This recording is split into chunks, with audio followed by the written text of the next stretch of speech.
السلام عليكم ورحمة الله. معكم المستشار محمد الحسيني من قناة الميزان الذهبي، وأكلمكم النهاردة عن الفنان فريد الأطرش وسر فيلم دعاء الكروان.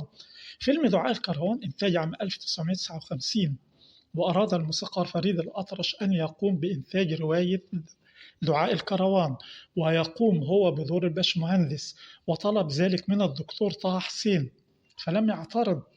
وعندما عرض فريد على صديقه المخرج هنري بركات إخراج الفيلم، رفض بركات أن يقوم فريد الأطرش ببطولة الفيلم، وقال لفريد: أنت اشتهرت بالغناء ولن تستطيع تمثيل دور الباشمهندس بدون غناء، وهذه الرواية لا تحتمل الغناء. رد فريد وقال: همثل الفيلم دون غناء كما يفعل فرانك سيناترا. فقال بركات: إذا حدث هذا فسوف يفشل الفيلم.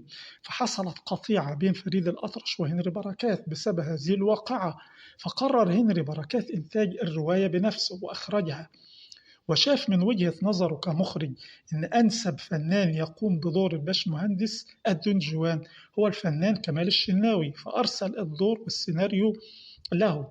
ولكن في ذلك الوقت كان كمال الشناوي يستعد للقيام بدور عباس أبو الدهب في فيلم المرأة المجهولة، فطلب من هنري بركات الانتظار لمدة شهرين حتى يتم الانتهاء من تصوير فيلم المرأة المجهولة، لأن شخصية عباس أبو الدهب تحتاج التفرغ التام، كما أنه لا يمكن التخلي عن أداء هذه الشخصية من أجل القيام بدور الباشمهندس في فيلم دعاء الكروان.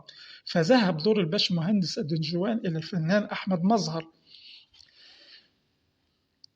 ونجح الفيلمان دعاء الكروان والمرأة المجهولة، وحصل كل من بطلتي الفيلمين فاتن حمامة وشادية على جائزة أحسن ممثلة لفاتن حمامة وأحسن ممثلة مطربة لشادية، كما فاز كمال الشناوي بجائزة أحسن ممثل عن دوره عباس أبو الدهب.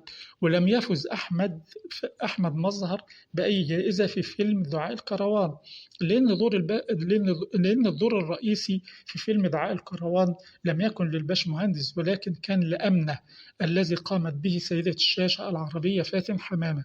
ما تنساش تشترك في القناة وتفعل الجرس ليصلك كل جديد.